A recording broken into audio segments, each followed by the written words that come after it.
think we're talking enough that we should put it in a podcast again. And then you got the camera, and here we are. We were some fresh-faced boys. Yes. And You didn't have the more curls. hair on my beard and none of it on my head. It felt like an adventure. I can hear the music playing in my head.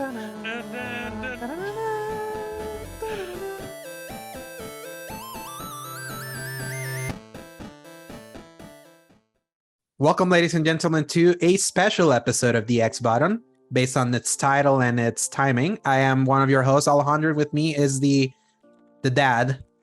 Paul, hey everybody, how's it going? Yeah. How you doing, Daddy Paul? I want to clarify. I have dad energy. I am not currently a father. I know he's just a father for a very big furball. Yep, a very, very big one that we featured on one episode. I don't remember Briefly, I think. One. Yeah, I picked him up and showed him to the screen. But yeah, it's been a long week and there's been a lot of news going on. Yes, more than I was expecting. But also today is a special day for me because it's Independence Day here in El Salvador. Like, we are recording on Independence Day, so technically I'm on. And also we're recording later than we usually do because we usually record on Wednesdays to post on Thursdays for the episodes that go live on Thursdays. It's slightly delayed because I needed to do a bunch of stuff yesterday because this is like right now we're in quote unquote holiday that even our president gave an extra day for the holiday. I didn't know you could even do that.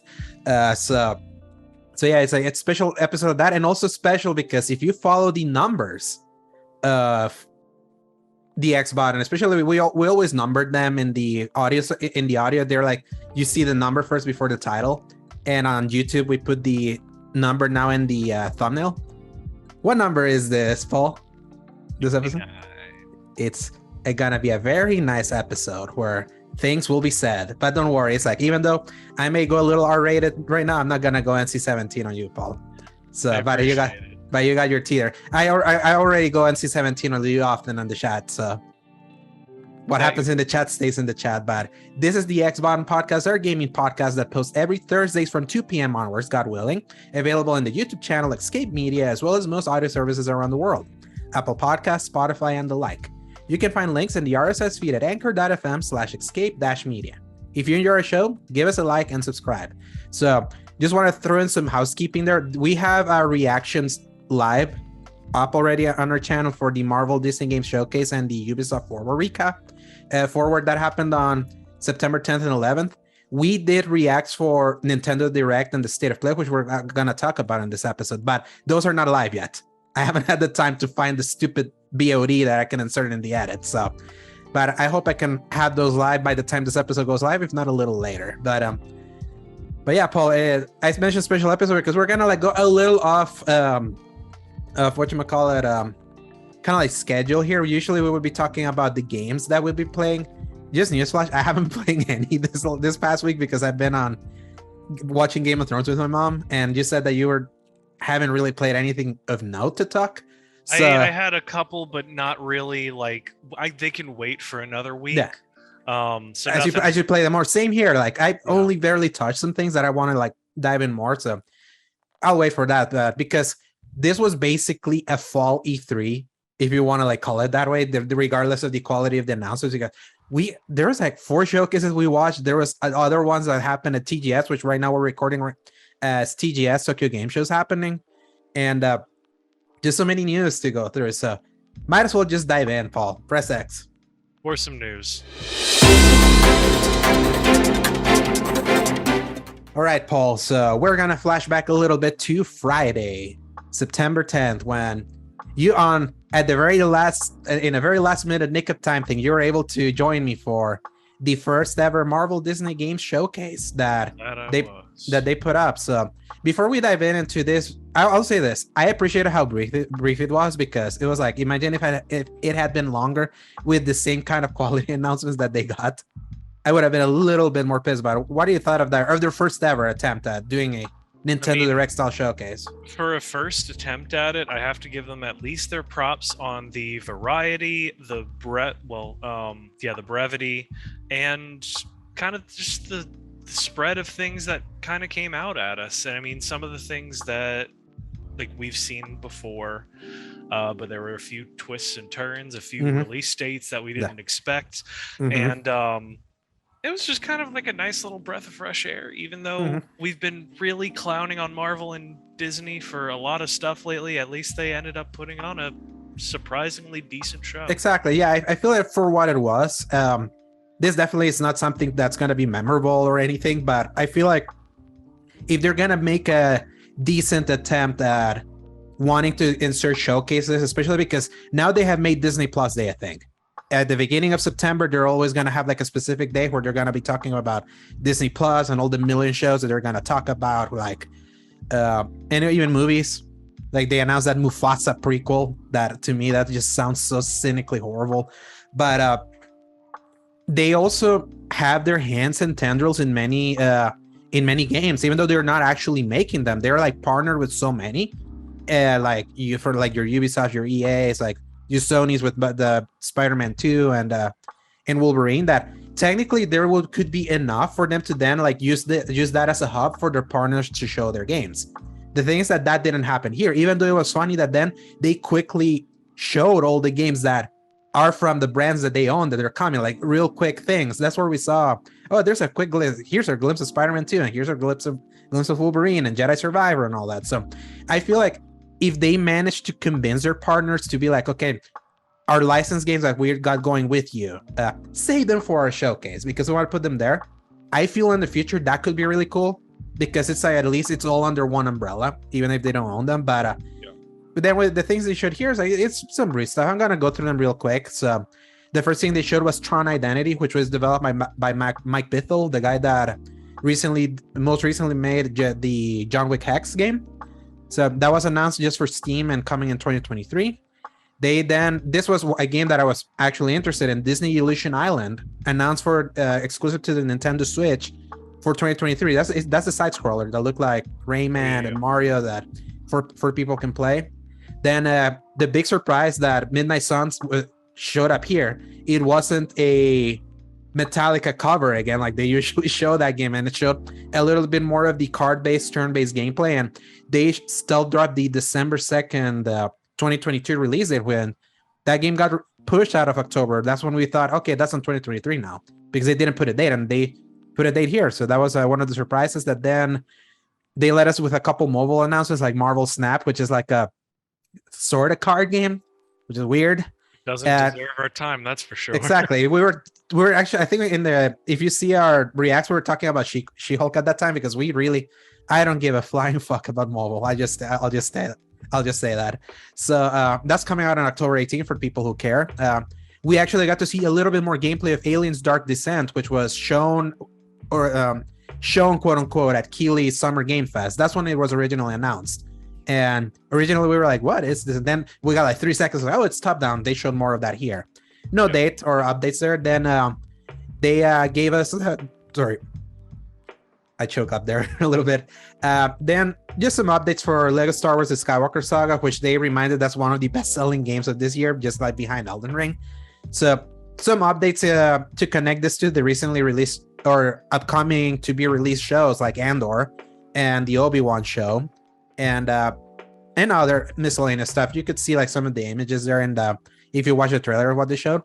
And then they quickly announced that they're following up what they've been doing of putting out the old Super Nintendo Disney games like The Lion King, Aladdin, and all that by doing a Gargoyles remastered. But Gargoyle is such a cool show from back in the day. That was an awesome, especially this predates Young Justice. This was made by the Young Justice guy, so yeah, really that's really cool. Then they showed a little bit more of Disney Speedstorm, the GameLoft game that's basically Mario Kart, and they show that they're including Monsters Inc. in there. Then while they briefly talked about the Ubisoft Avatar game that was supposed to come out this year in November and then got punted to like late 2023, if not 2024, the guys that are making The Division are making that one. They announced a MMORPG shooter for mobile called Avatar Reckoning, which many people online mention it completely misses the point of Avatar by having the blue people with machine guns and all of that. So that was a funny comment. They said it was just coming soon. And then this, to me, the big headliner of this whole event was the first look at the Marvel Ensemble game by Skydance Media, which is Amy Hennig from Uncharted fame. that she's directing that game. No title for that game, but we know that it's a Captain America game that pairs him up with Black Panther and an agent and like and one of the Wakanda, and what's the name of the soldiers of the Wakanda, the female one that Okoye is on. All of a sudden, the second you asked, I blanked out. Yeah, I forgot the name. What the name was. Like the Elite Warrior Squad. Exactly. Yeah. So yeah. With no names, we know that this is incredibly early because this Amy Hennig was announced to be working on this game just a couple months ago. So of course they were not gonna have a more. It's just funny that they don't even have a name yet. So that's how early it is. But just the idea, hey, an actual Captain America game that's not Marvel's Avengers, and Black Panther, 2 characters that aren't on Marvel's Avengers that you can play right now for free on PS Plus and Xbox, a Game Pass. They're gonna have a legit game with one of the best writers in the industry. Yeah, I'm really glad for this, especially just the more details that we hear about it, where it's just everything that most narrative-driven game players really love to hear. And it's a unique setting. It's a unique situation for these characters, especially with the oversaturation of some of the superhero media lately. We haven't seen a whole lot of it in the World War II era, besides the obvious Captain America First Avenger, and there's still a lot that can be said and done about it, and just tying it all together sounds really interesting. Yeah, and I think because I watched the and just real quick before we can double on to that one, they ended the showcase with Marvel World of Heroes in the new Niantic game. Yeah, Niantic's going to be very busy doing similar Pokemon Go games. But going back to that one, I saw the post showed that because we were watching the IGN stream when we did our reacts, and I stayed in just to hear the interview they had with Amy Hennig and the other co-director. They're basically making Marvel Uncharted. This is not going to be a co-op game, even though it has the 4-player characters. She was describing she wants to have like co-op moments that define Uncharted. You know how Nate is going with Elena and Sully and Chloe, and having that back and forth, and kind of having that seamless narrative authored experience, not open world, where it's like the levels are specifically designed for you to go through them and be specifically framed in service of its narrative. It's like the last game she made like that was Uncharted 3. So it's been more than 10 years since she's done that, especially she's been held to very like low blows with her Uncharted and her version of Uncharted 4 that got taken away from her after like that whole project was not coming together. And at no fault of her own, because her project fell behind after The Last of Us needed extra help to get pushed in 2013, and then that pushed Uncharted 4 development further than they had expected to. So I can't wait. Especially, it was funny when you look at that trailer and you see the pans. There's like this section of that table where you see the camera panning through some Nazi memorabilia and the newspaper that eventually ended with the shield and the shield scratched by that had the claws for Black Panther. That's homage to Uncharted 3. It's like that was so clearly like if you wanted, and you just have to like put the very beginning of that game before like you start the bar fight, because it starts with the voiceover by Nate going over some table and all the stuff that ends up in the game. So I was like, when I saw it, it was like warmed my heart. I was like, oh man, Uncharted 3, because I love Uncharted 3 so much, even with its problems. So yeah, that was the Disney Marvel Game Showcase. Again, it's like for what it was and how respectful of her time it was. It's like there's a few things that are cool, but obviously they have much potential with all the games that they have percolating to be even better. And I hope that they realize that and don't just use this for mobile game announcements. So the next day, Paul, it was a Saturday. It was I asked you if you want to yeah. Oh yes. And Ubisoft decided to host their Ubisoft Forward. They haven't had one in like forever, to talk about quote unquote new stuff.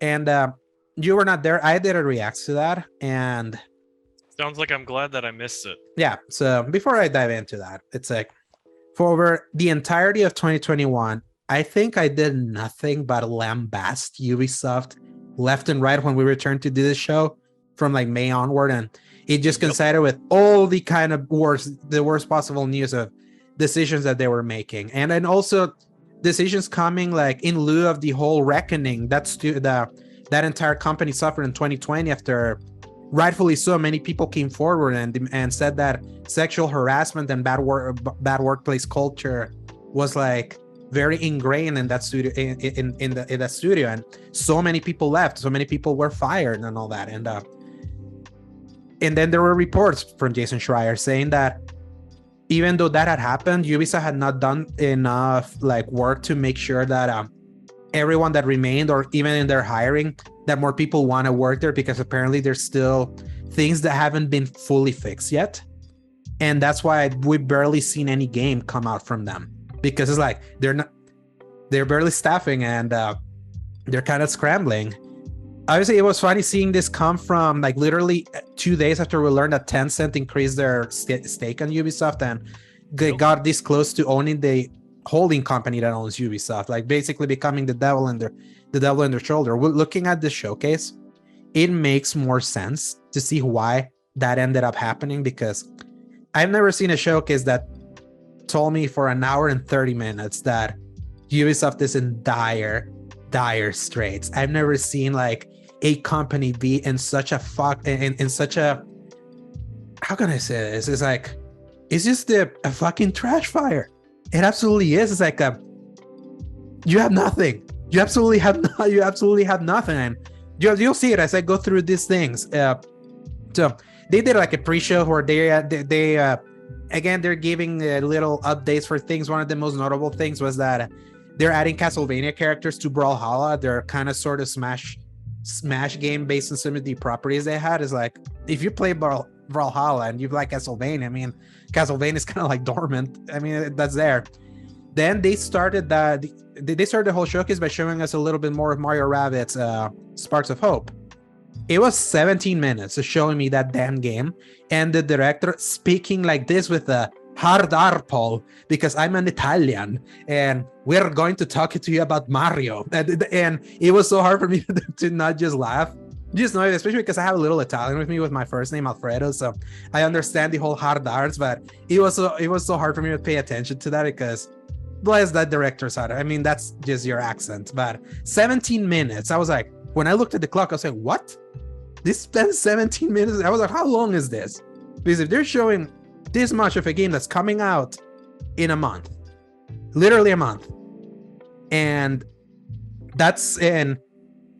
you're like showing this much, I'm like, ooh, I was like, I have a bad feeling about this. Sorry. Then we got to, they had a couple cool things. Like, to me, the saddest one was that they announced they also are gonna do a season pass, because of course Ubisoft does season passes for literally all their games, and that's how they're reintroducing Rayman to gaming again. It's like Rayman whose Rabbids were introducing a game that was exclusive on Wii, and now suddenly the Rabbids are like the main attraction, and poor Rayman is just kind of withering in the corner there, since Rayman Legends last came out in 2013 and all the versions that came out afterwards. It was sad. I was like, man, this you're not doing a Rayman game, but you're putting it in this? How sad is that? And then they went another 15-18 minutes trying to make a case for Skull and Bones, and they didn't make a case at all. I was like, what's the point? Why are you showing me all of this? Like, especially ever since they announced that there's not even story modes for this. I was like, I can't believe we're going 30 minutes and you just showed 2 games that are about to come out. And then the first official quote-unquote new thing they showed was The Division Heartland. And funny enough, Division Heartland was one of the first things that they announced when they were moving towards the direction that made me lambast them like all year, because they were like, we're doing free-to-play battle royale, blah blah blah. And this was the first time we saw footage of it. They're managed to make a free-to-play Division game that gets close to what the first 2 games were. Like, it's not losing too much of that essence and trying to implement the Dark Souls elements closer. And I think that's a good way to not keeping those elements too separate like it was in the live service games that they released. But visually, my God, holy shit, I tell you, it was like, that's as an alpha game can ever look. It was like the textures were missing. I didn't know if I was looking at something that was stylized, and they had mentioned that they had become a battle royale, and that didn't come through with what was being shown. And no, I was just clicking through the trailer myself, and I was just like, It looks like, if you told me it was just the next Division game, I would have been like, okay, it looks like a Division game. That's about it. And that's all I would have known. And now I'm trying to look through all the other stuff, because thank you for the thread that explains all yeah, the we're stuff reading the going on. Nibelian, the Nibelian thread. He just like gathers everything in quick he's bites. got links to like the different videos. Now, what is this Division Resurgence? So that was the next thing. They immediately, like after briefly talking about Heartland and it looking really bad in my opinion, then they talk about Division Resurgence, which is the mobile game that they announced a few months ago. That's the mobile game. Yeah. Okay. And the mobile game looks better than Heartland. That to me was what's crazy. And my fuck mobile mentality is like, man, why are you putting so much effort in stupid mobile games? It's like, because they actually look like they're putting more effort than you would expecting cheap mobile stuff. Like we saw, I didn't put it in the rundown because it wasn't an Ibelian showcase, but there was that Call of Duty Next thing today as we were recording, and there were a few things shown there, like Warzone 2 coming on November 16, and they showed Warzone Mobile.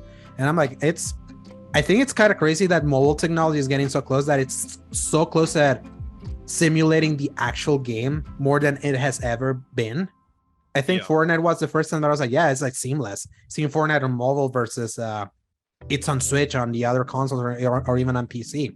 Oh, they were somehow able to navigate it, because as I've mentioned to you, I've played Call of Duty Mobile, and I was like, how do you make it work down how it plays?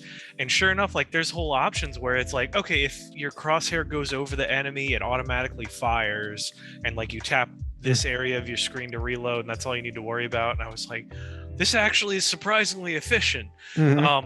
And that was probably the first time that I actually thought that there was some kind of hope for mobile gaming, because I had to pull myself back and think about how few people have the money and the time to sink into a full system now. But every single person on this earth now has a phone. And I know I keep immediately thinking about something like Diablo Immortal, of you guys don't have phones, which I see what they were thinking.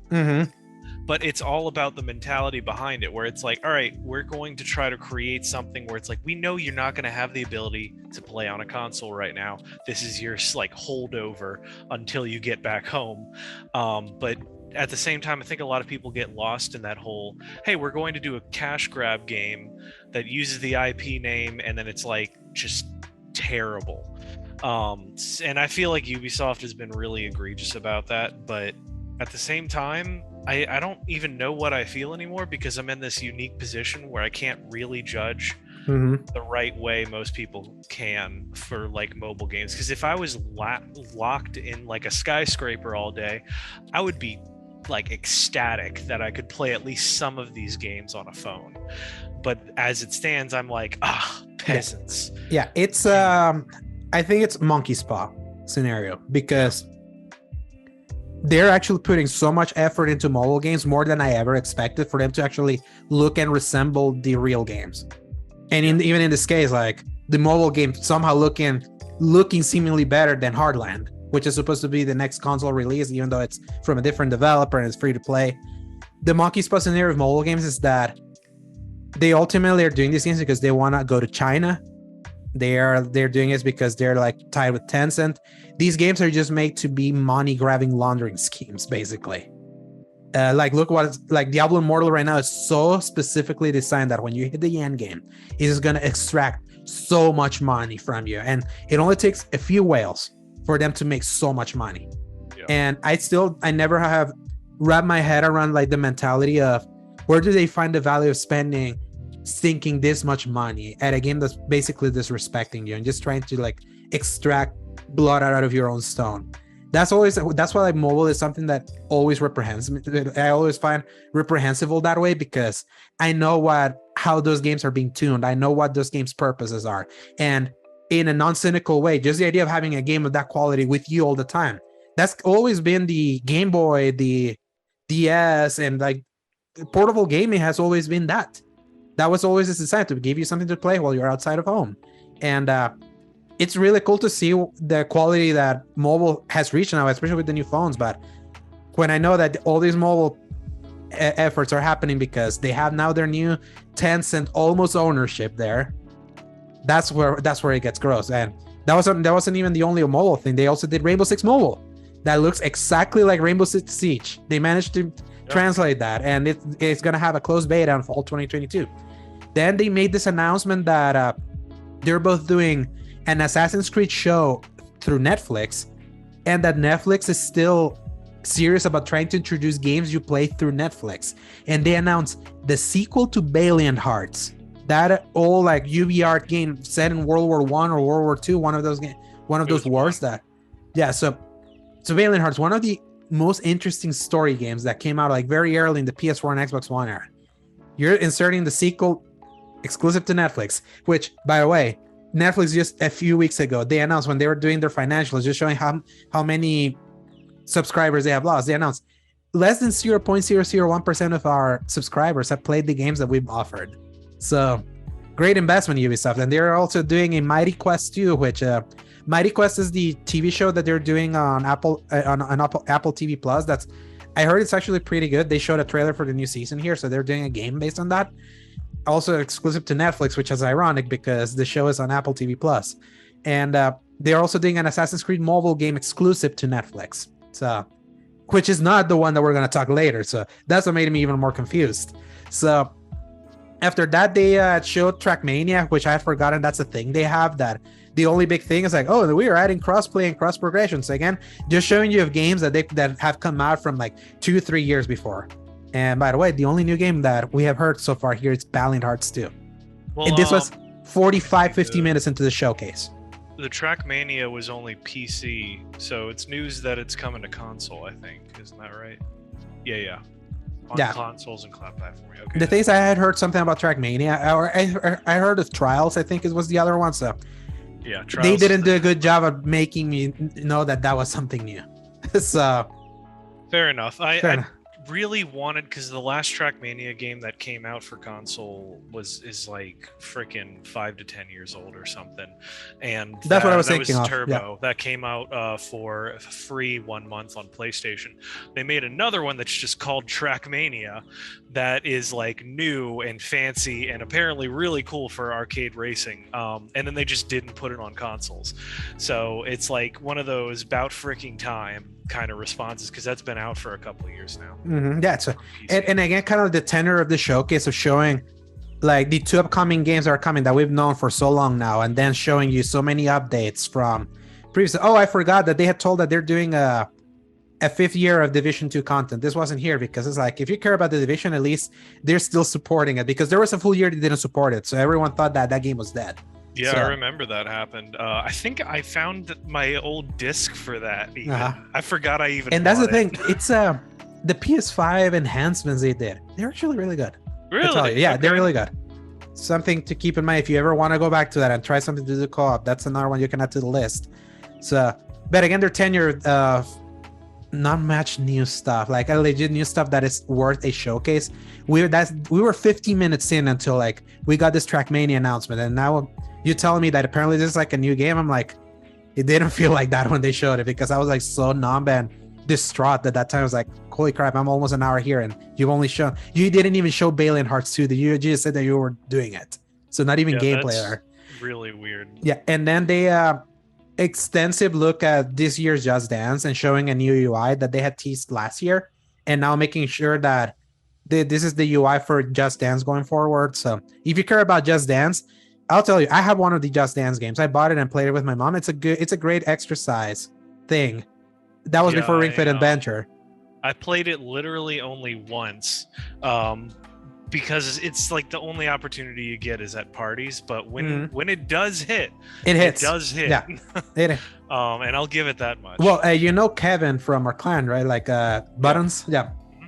When I first met him back in college, one of the first things we did, because he came as a kind of like we call the weekenders, the people that are looking for college, they're kind of like scouting for colleges and all that and getting to get the college experience. One of the first things I did with him was play Just Dance, because they put in like our big massive TV at our student center. So I always have that memory, and I was like, yeah, the Just Dance just hits for the people that can give themselves to the silliness of it. And sometimes they they do have a good finger on the pulse of what's popping in the music there, and of course giving you the subscription to have so many songs from old games kind of come forward if you want to keep paying that.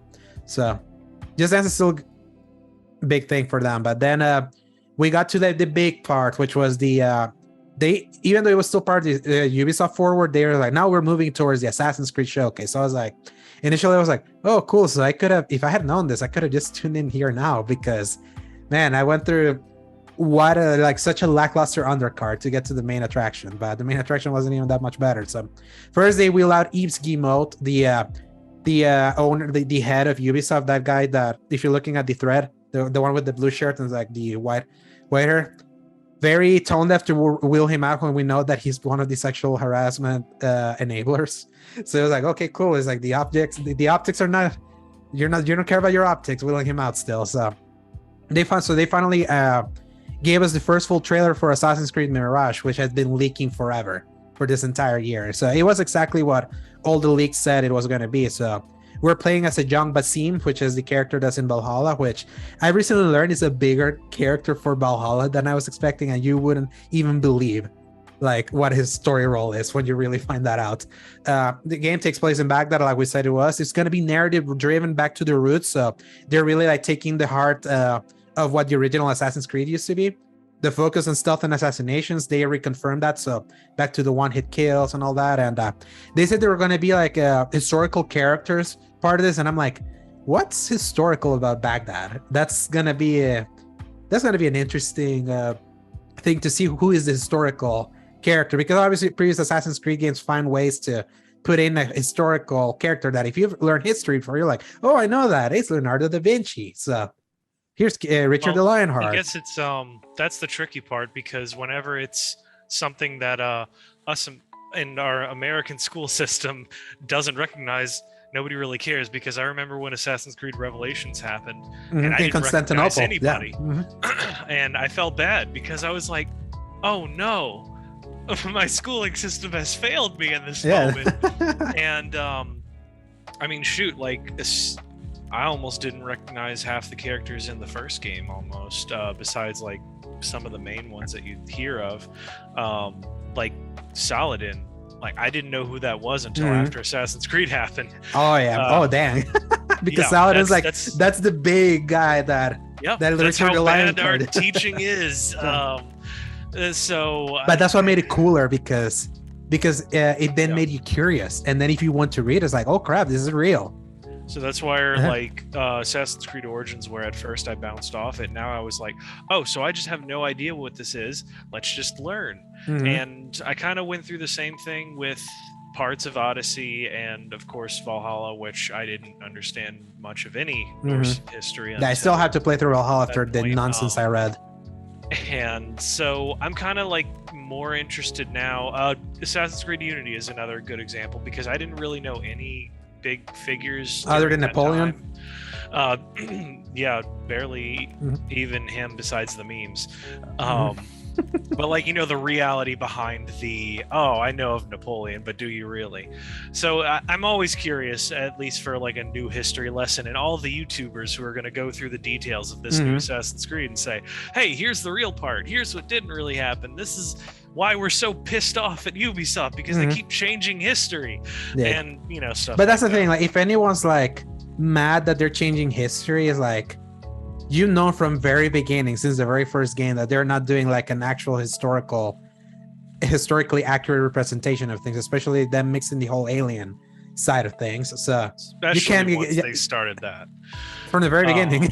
So I think the problem, I want to speak on that just a little bit, because sometimes they do try to go a little too far into it, because they'll make the like the tour guide mode, where you can go through and see the actual history of like architecture and stuff.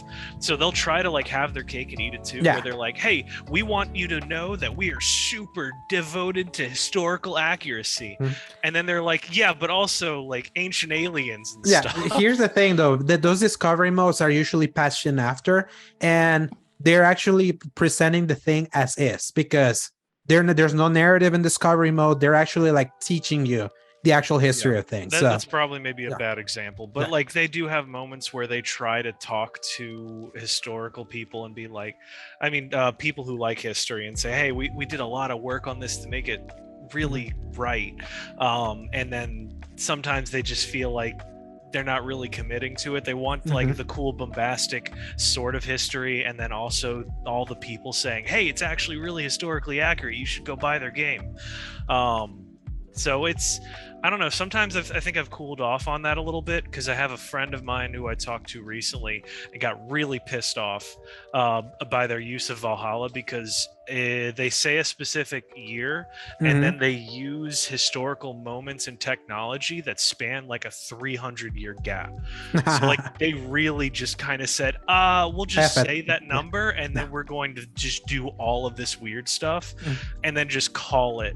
I can see that being so a little bit it's more like- blatant, because even like in Assassin's Creed 2, if you were to Google, because you go through the years in 2 as you grow up as Right, Ezio, which you and could kind of stretch it, because there was such an amount of time that spanned during that, so you could do so much in those jumps. but if you're participating in actual historical events in those games, it's like it's the exact date they happened.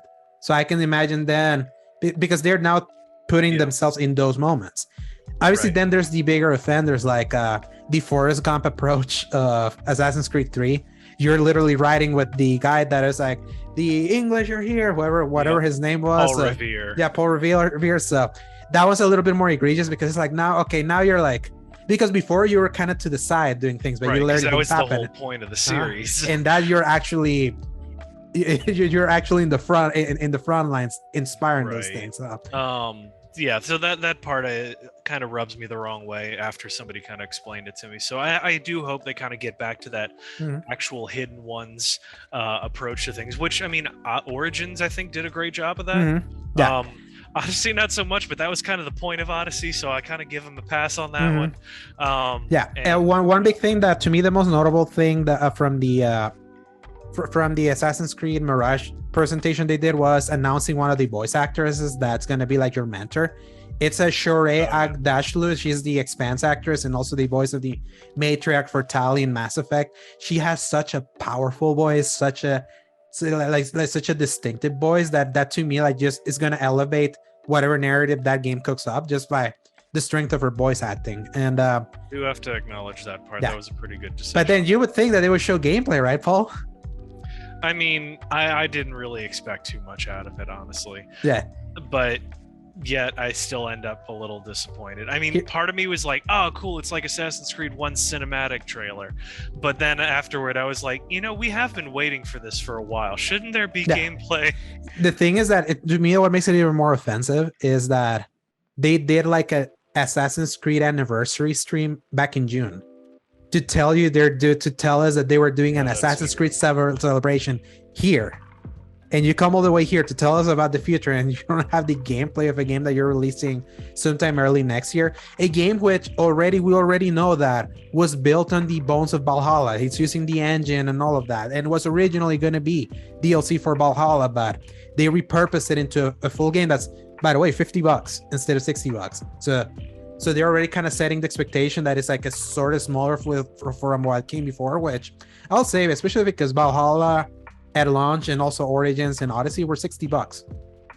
So, and those are Valhalla massive. Was 70 though. No, it was 60 because it was still in the cross-gen era where you could buy one version to get both, and they had not embraced the $70 price tag. They're embracing it now with Skull and Bones. Good luck with that, Ubisoft.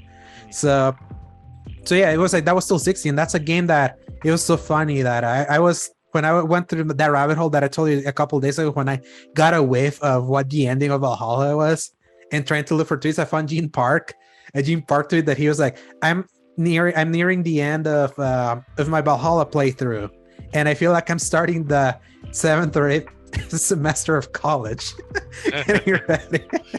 So yeah.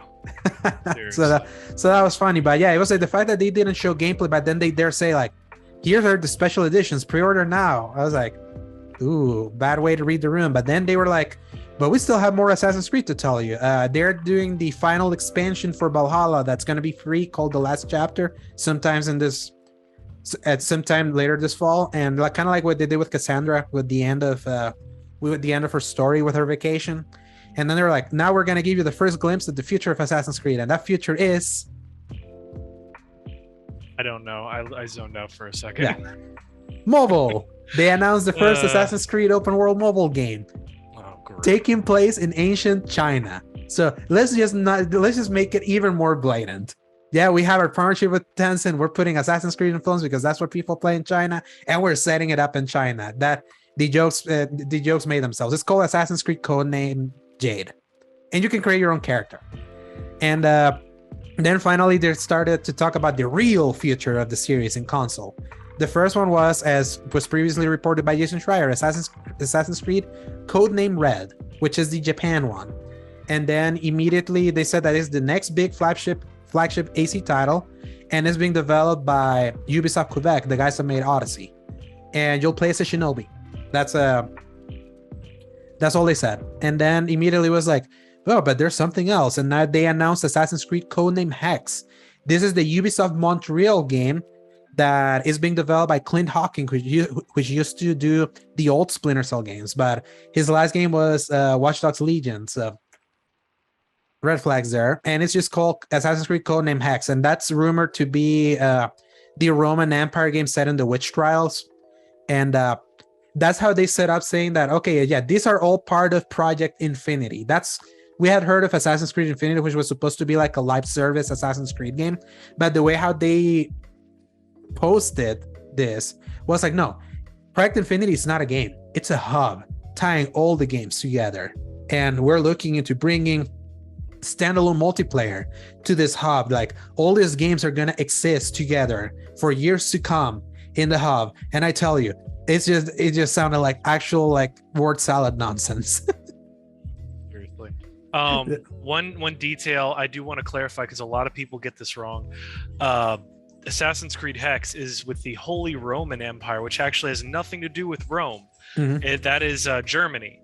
Okay, cool to know. Middle Ages, roughly. So, yeah, and that would make sense with that whole witch trial thing. Right. So that's going to be, if nothing else, an interesting place that we haven't really seen much of as a setting. I'm just tired. I'm tired of all of this. I thought they would be able to read the room that they just got beat already by Ghost of Tsushima with this. Like, people have been asking for a feudal Japan Assassin's Creed since the first game, and the fact that it took them this long to finally be like, guys, it's okay, we're actually working on it, and now I'm just like, sure, maybe it'll be good, but I'm tired of all of y'all shenanigans. And at a certain point, I know we talked about the whole separating the creator from the art, and I don't know how much longer I can do it, because I'm gonna lose my freaking mind soon if they keep doing this to me. Yeah, and the worst part was that I saw this article from The Gamer saying that this director that's working on the Feudal Japan one is one of the ones that was reported back in 2020 as being like a perpetrator about a bad culture, and he's still in the company. Because apparently, allegedly, the investigations showed nothing. So that's why apparently this game has taken longer, because they're having trouble staffing up, because they don't believe that guy has changed. So, and think about it, imagine if this thing comes out when the sequel to Ghost of Tsushima comes out. I wouldn't put it past them. Oh man, you just know the sequel is gonna freaking destroy them. Yeah, because I said this to someone just before moving on from this. I told this to someone, was like, Ghost of Tsushima is a Ubisoft game through and through, but without the excessive bloat and without all the BS. It's a Ubisoft template presented in its old pure form that's still enticing, whereas the modern Ubisoft template is big ass world, so big that then we're gonna give you time savers in the microtransaction store. So Mirage sounds like what we want, but then it looks like Infinity is going back to their old shenanigans. So even though they said in post interviews, they didn't do it in the showcase, that Project Infinity allows them to not do the same exact kind of game all the time. So if Codename Red is like the big ass RPG again, the next one may be like a smaller scale one. It says it's giving the flexibility, but the thing is that I don't believe them. So that was the Ubisoft Forward, and that was the Ubisoft Forward. And I tell you, after that, I was feeling seething anger. after that showcase, but having to wait all the way until this Thursday has let that seething anger it just leave me a little bit. It's just feeling a little bit apathetic about the whole thing, and it's so sad because I said it in that react that I did. Is like my heart will always appreciate the golden era of Ubisoft, and it sucks seeing it where they are right now. It makes that whole Tencent thing feel. It makes more sense now. Like they put themselves in this position. They had nothing. Like, yep. Do you even get 3 things out of the game, Paul? I didn't. So. No, I did. Yeah. And at this point, part of me is going to be like, all right, is Ubisoft in the news again? I'm going to briefly say it for like a sentence and then just cut it off. And think that's about all it. They still have a Star Wars game like they're supposed to do, and that makes me sad because at some point they would have been the ones that I wanted them to do it, because open worlds were their like specialty. So that was Ubisoft. Now we move on to the Nintendo Direct, Paul, that we woke up at very early in the morning to watch. Yep. So I will say this. Now that I have removed myself from it, like, while you feeling a little more positive? Yes, even though it's not what I wanted. I think objectively they did announce some cool stuff. The thing is that unfortunately this one got reported by reputable sources that we use on this show. BGC, Eurogamer, guys that we know bet their sources, and they always corroborate. When they got the Mario collection correct, when that was like leaked first, also by Jeff Grubb of all people, and they were like, yeah, we did our own through our own reports. We know those guys, we know those things are happening, and the Mario things ended up happening that same year. So that's why I was like, we had been hearing rumblings of Zelda all the time, like with that Wind Waker and Twilight Princess thing, and by the time that now it finally popped up at BGC, and then I saw Eurogamer relaying, I was like, yeah, Paul, it's actually happening. It's like the circle is not complete. The Switch is going to finally become the full-on Zelda machine. And 40 minutes of Nintendo Direct later, when we reached by the end, we reached the end. And they technically had a very big announcement at the end. Yep. I felt very like crestfallen and disappointed because we had watched that with expectation towards those things that we were told were going to be there. But that's not Nintendo's fault. It's the dog chewing his pig again. He was, but yeah. My wife just got home. Okay, so it was like that's why I was like, yeah, it's I'll say this, it still wasn't a great direct, but I tell you, I was seething at the end of that one because we were debated because that single-handedly ruined your whole day, and yeah, you were like going on about it. Mm-hmm. You were wrecked. And it's crazy because when you really look back on it all, mm-hmm. I mean, as much as we want to meme on Fire Emblem, that was like a whole freaking game they announced. Yeah, a new Fire Emblem game that's yep. looking very traditional. Fire Emblem Engage. The Fatal Frame game. I mean, like, I know we're going to be clipping through a little bit, but mm-hmm. We've got so much more to cover that we almost have to. Yeah, I'll read them all real quick. And there's your wife. Yep, there she goes. There So they started with a new Fire Emblem game, but for Nintendo fans, they like Fire Emblem. Fire Emblem was good. Yeah. I think you played 3 houses, so I did. Didn't finish it, but it was good. And I wish there was more of the combat side of it, because after Fire Emblem Awakenings, people, they realized that they wanted a dating sim that has Fire Emblem in it. Basically they wanted Fire Emblem to become Persona. So Fire Emblem Engage launches on January 20th, 2023. So Nintendo right off the bat being like, guys, Switch owners, don't worry, we're gonna feed you for at least the early part of the year. And Fire Emblem Engage got also a Divine Edition announced. Then they announced that It Takes Two, last year's Game of the Year winner at the Game Awards, is coming to Nintendo Switch on November 4th. It looked rough on Nintendo Switch, but it feels like a good platform for that kind of co-op game. Yeah, I mean, that's where design is really important, where you have a nice silhouette, even though you only have 720p, things don't look too bad. Mm-hmm. And the only thing that I would say looked really terrible was, of course, like the human characters when they're in their human forms. Yeah, and outside the stylish stuff. So yeah, that's coming out. Yes, hey there, you look like you want to murder me. It always does. So and here's a question for you, real quick, Paul. Does he always look like he wants to murder stuff, or just when you He grab always him? does. No, he always looks like that. That's just his RBF, Yeah, unfortunately. I That's love his it. curse to bear. Yeah, I love cat RBF. I love it. Yeah. You should give it some catnip. Uh, They go crazy for that, I'll I know. tell you. So yeah, It Takes Two November 4th. Then you mentioned Fatal Frame, Mask of the Lunar Eclipse. That was announced to be coming to Switch early in 2023.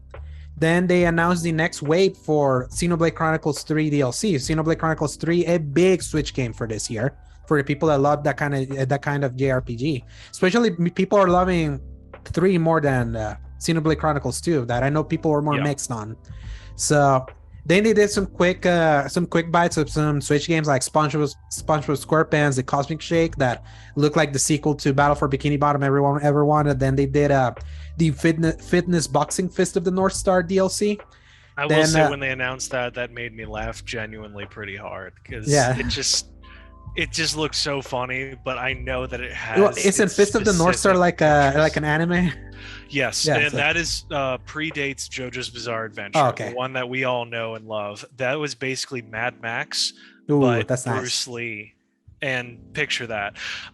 So that's why it's really funny, because he's just a big punchy guy, and they somehow made a fitness boxing game out of it. Yeah, but that's the thing. Like it's what people usually say. Like sometimes having a property you like in a genre and a thing you usually don't, is what gets you to try that thing. So it really does. I'll tell you. So good for them for that. That's coming out on March 20th next year. And then Oddballers, that was a new cutesy looking Ubisoft game that I would have loved to have seen in the fucking Ubisoft Forward. That's what I was wondering, honestly. So when I saw that, I was like, okay, a new Ubisoft game is here, but not in your Forward. I was like, that tripped me up. And Tunic, that's coming out in 2 weeks. The game that released originally on Xbox and Xbox Series consoles.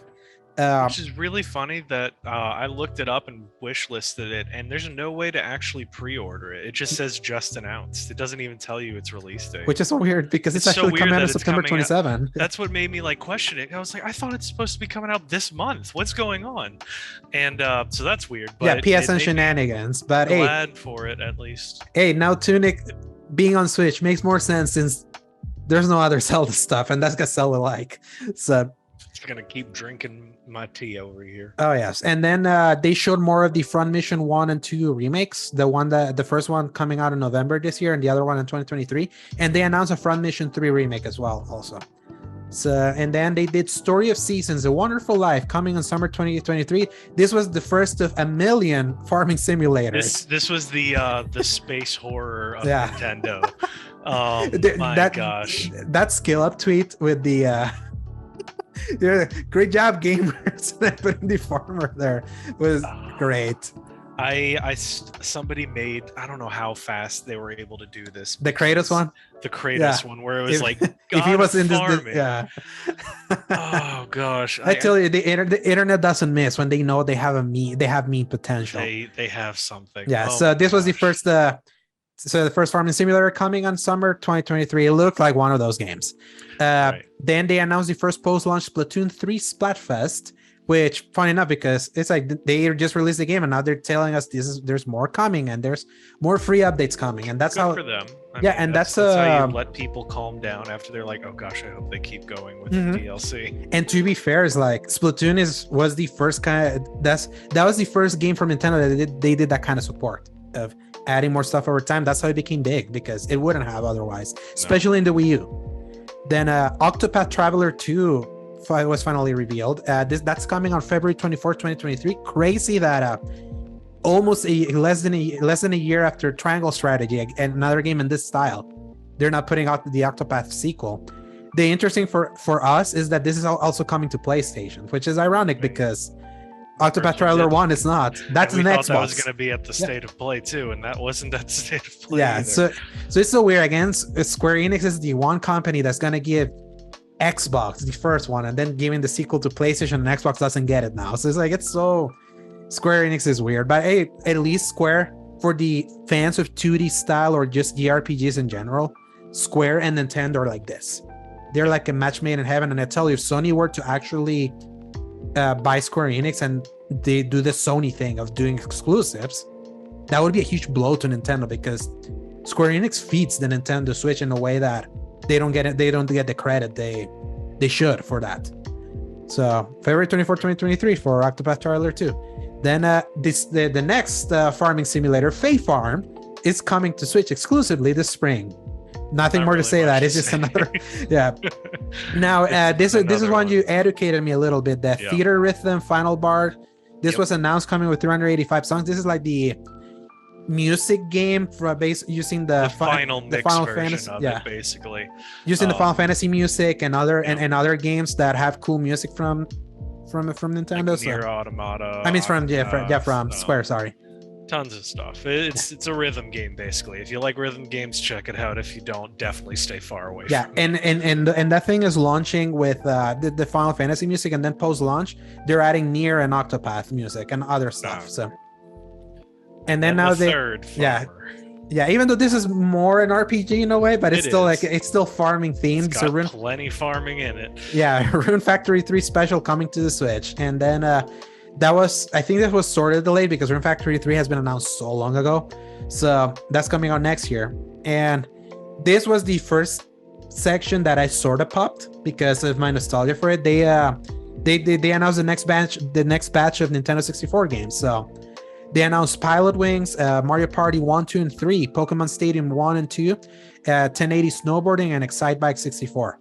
Pilot Wings is special because when my dad brought me the N64 all the way back in 1996, he brought it with the two games that were available at launch. It was Mario 64 and Pilot Wings. And Pilot Wings, I told my dad that Pilot Wings was coming back, and he had a huge grin on his face.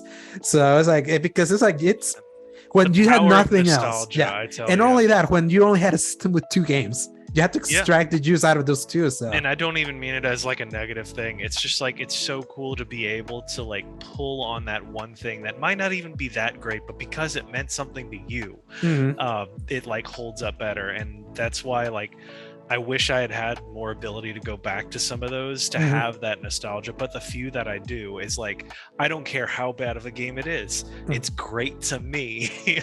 Yeah.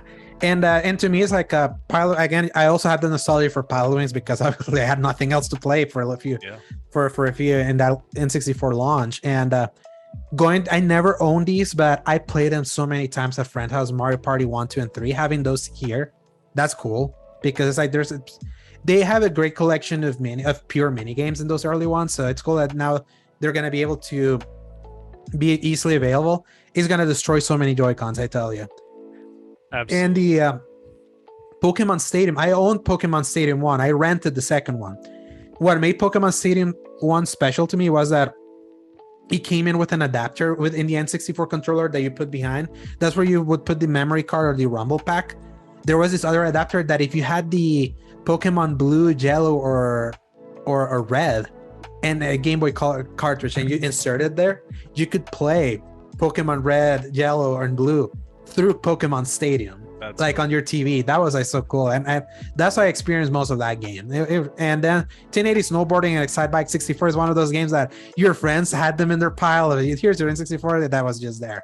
I wish they had Destruction Derby because that's the one that I played a lot. But then they saved the big one for the N64 for last, GoldenEye, coming to Nintendo Switch Online, and also with a rare win because Rare is also putting this game out on Game Pass for Xbox owners, but only the Switch version is the one that you will be able to play online because Nintendo did this weird, very, very weird thing with their emulator where they can simulate online play as local play. So they don't even have to create like dedicated servers like Xbox usually does for Xbox Live.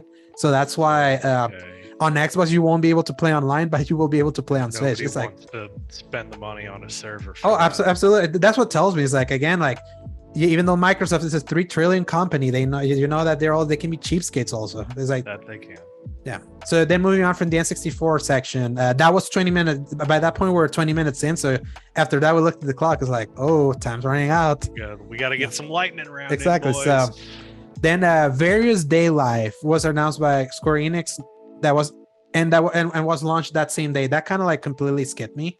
So it looks like a sort of Weird West thing, but look it up. it's another Square Enix game for the Switch. Then Factorio, it's coming to Switch on October 28th, the same day as another big game for the Switch. That's the one that we were talking about. That you had. It looked like a game you had on PC, or that was But it the same exists game, on right? PC, and I was considering getting it on PC, but I was holding off. And now I'm like, maybe I'll get this on the Switch instead of PC because I Mhm. feel like I at least have my Switch around more often, and it's a very satisfaction-filled game for management. Oh yeah, and then they announced IB. That was something that looked like Omori in a way, but even though it's not quite Omori, It looks terrifying. so yeah, Tell you that was just announced, no date, at least from what I'm reading here. It's a brand new thing. Then we saw the content update for Mario Strikers that came out earlier this year. Again, as another sports game from Nintendo that I launched half baked with barely anything. Now they're adding the content, so they're adding. At least it's free, I guess. Yeah, we can give them that. It's like at least they're not charging you for a bunch of these stuff, but Right. it still sucks that you buy it day one and it's like so incomplete when that's when you want to play it the most.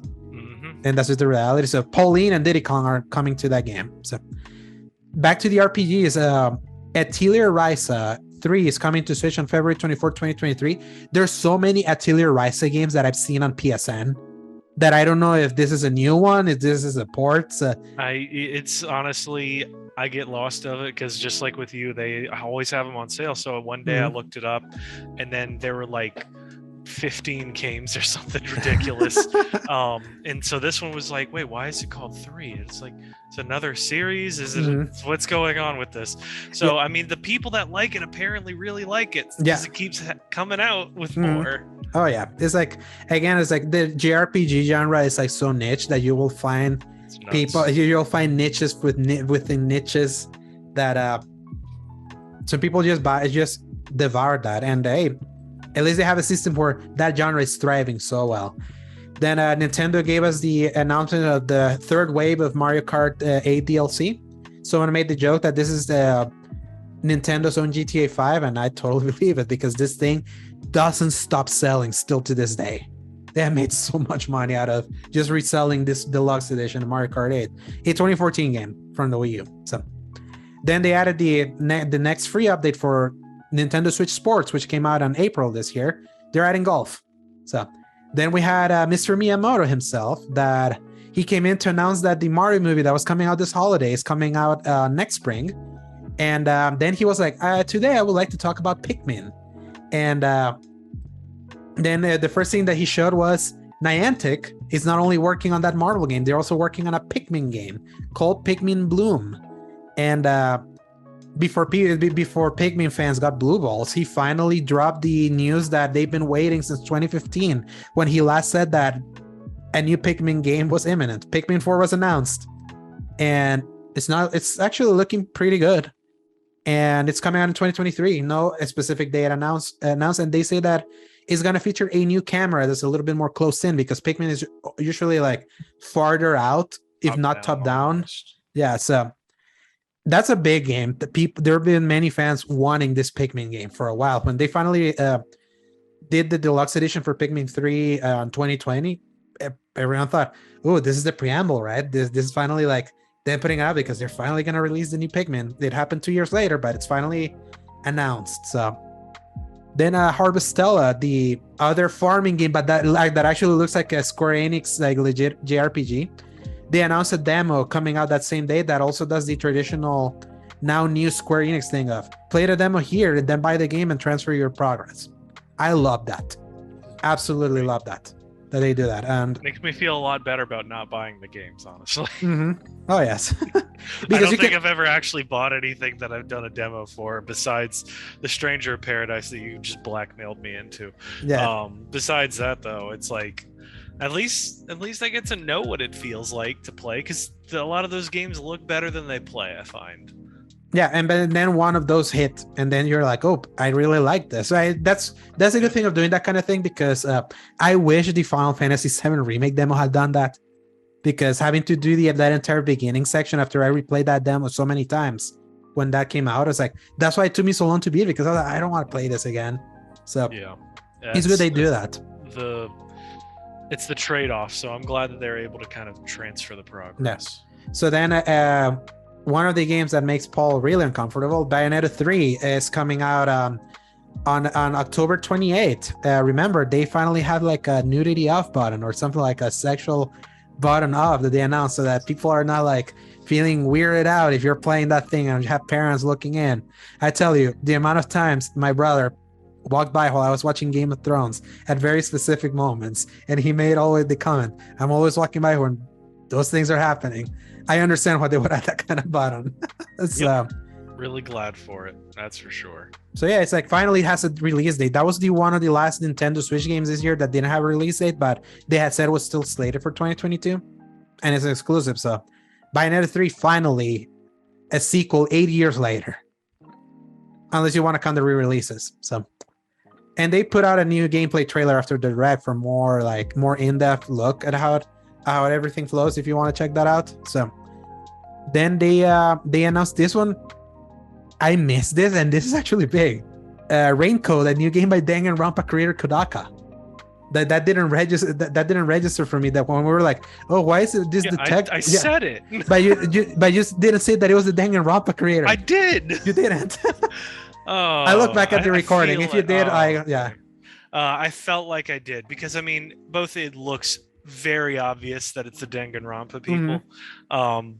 But also it was like, all right, cool, mystery stuff. But like, I don't know. Danganronpa. I remember now. I was looking at my phone because the GoldenEye news was starting to come out of the non-line, so I was looking to the side, so that's why I probably missed it. But yeah, this is big. Danganronpa is huge for the people that love that kind of like. And the fact that it's a whole new series with like actual 3D models, and I mean, basically Danganronpa was a glorified Ace Attorney clone. Mm-hmm. People are gonna crucify me for saying that, but it was a clone of that, but I feel like it was done. It's that really plus Hunger good. Games. Yeah, essentially. But like it was all just the 2D artwork, and like I don't even think there were sprites that you could move around in the world, and it was like menus that you would say, hey, go into this room, go into that room. But this one is like the first time it feels like there's like a real presence to the game, and I mean, hey, props to them. And a big get for the Switch, getting those kind of games. And then Resident Evil Village Cloud coming on Switch also on October 28th. The demo for people to try the cloud version was out that same day, and this worked well in Japan. I don't know how it worked. People that played it there was like, oh, this surprisingly works. And they also announced the cloud versions of 7, 2, and 3 remake were also coming to Nintendo Switch. I'll tell you, I don't know why you would play these games like this unless you absolutely have no access to the other consoles that would play this much better. I feel like the cloud versions really are for the areas that are like you don't have a good enough connection or the resources to like save a lot of things to your hard drive, or to be sitting there downloading things for 5 hours before you can play it. So I mean, like, I feel like it has its place now, especially for things that can work alongside that. And I mean, you saw it. Was it the God of War 2 that was a cloud version for you?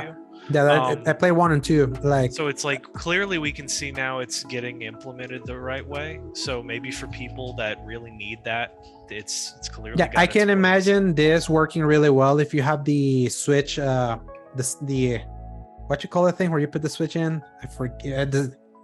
I keep forgetting the dock that already comes in with a Ethernet port. That would be the way.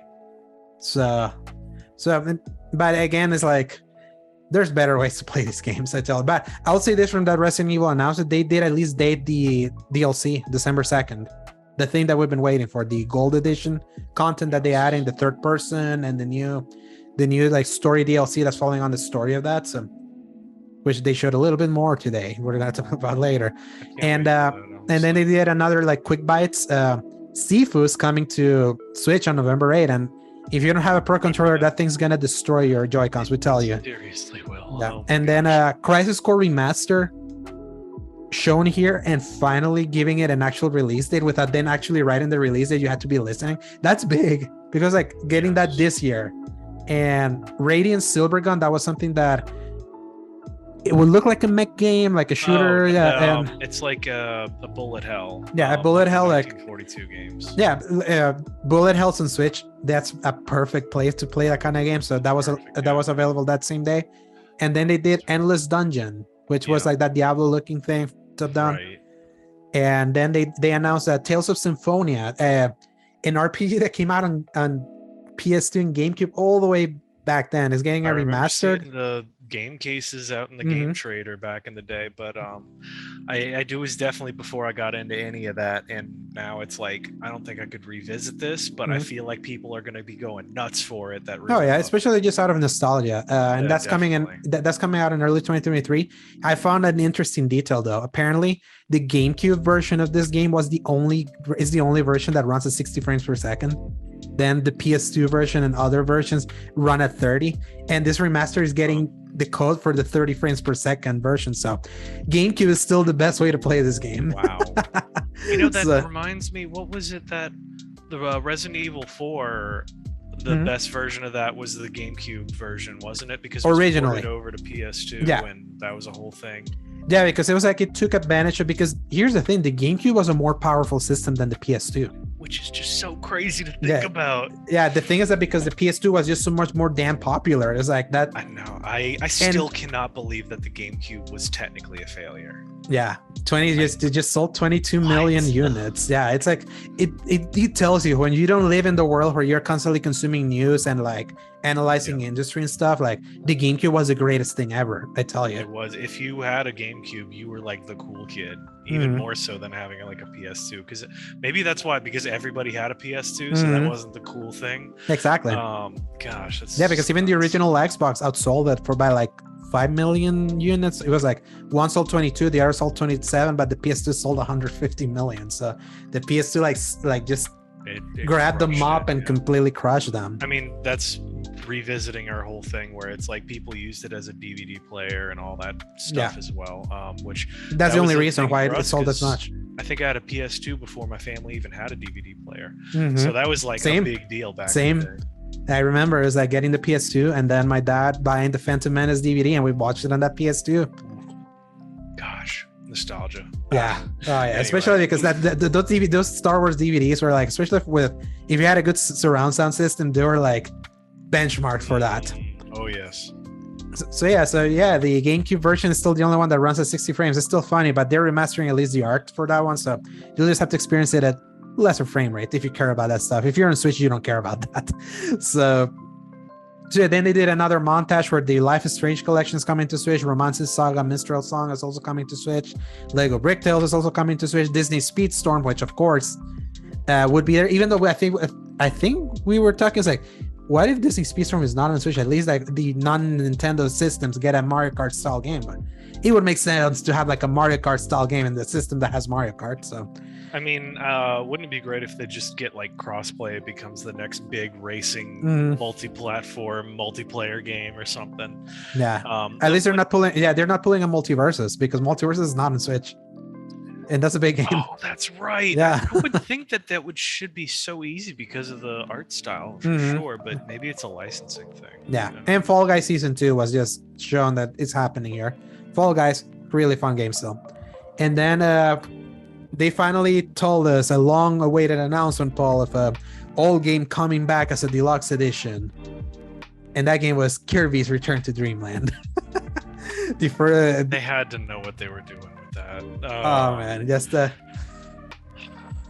coming out on February 24th, 2023. That's like a game that came out in like 2011, I think, on Wii. Yeah, because I was misunderstanding this as the one that was on the Switch, but apparently this was a remaster. Yeah, a remaster from an old game from like 2011. So yeah, it's like 2011. That wouldn't be GameCube. What the heck? No, I know exactly. So no, GameCube didn't have a side-scroller Kirby game. The only Kirby game was the one where you're like on top of the Kirby Air. Only Kirby GameCube on GameCube. Yeah, the Air Ride. Wow. Okay.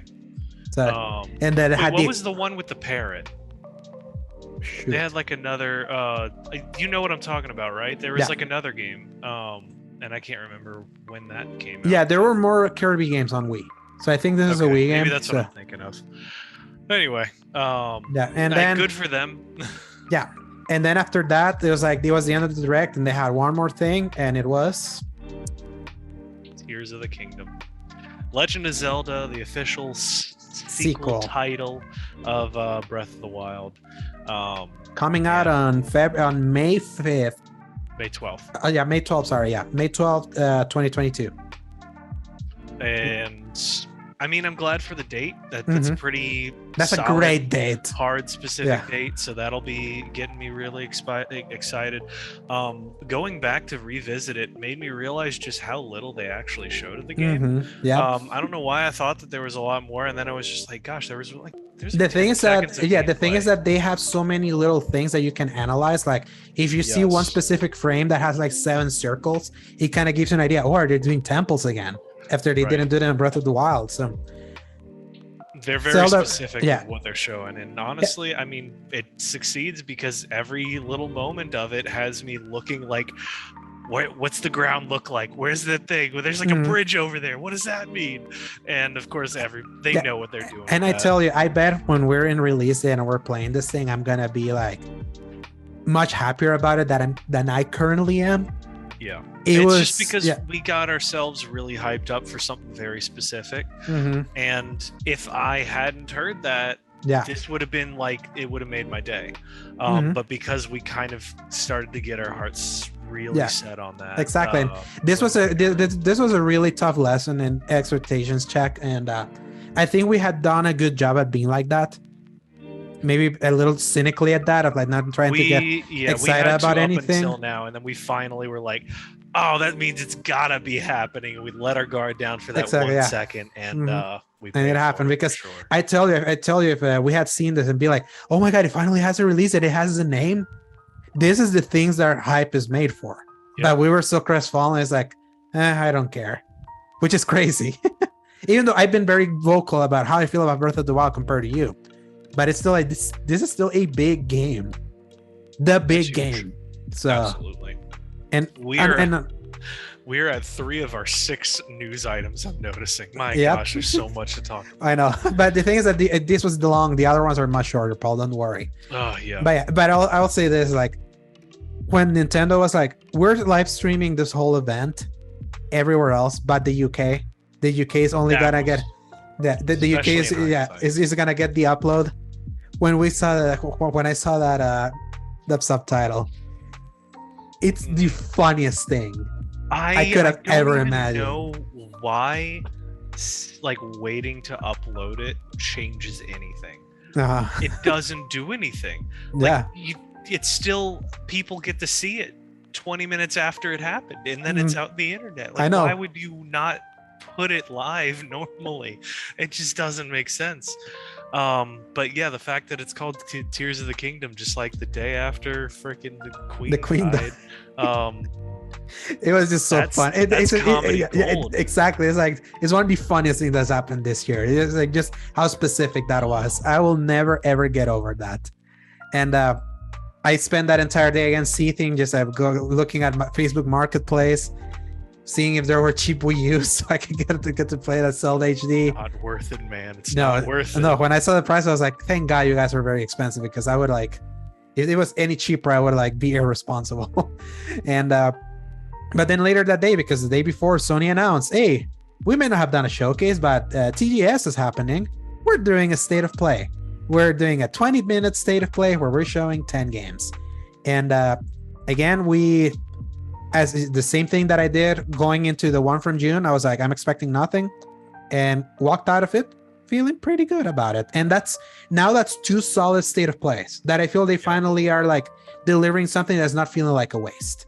So for instance, this was going to be the first time where I was considering buying Street Fighter, for instance. And then they showed us the first item on their docket, and Tekken. I was immediately like, I can wait to Tekken.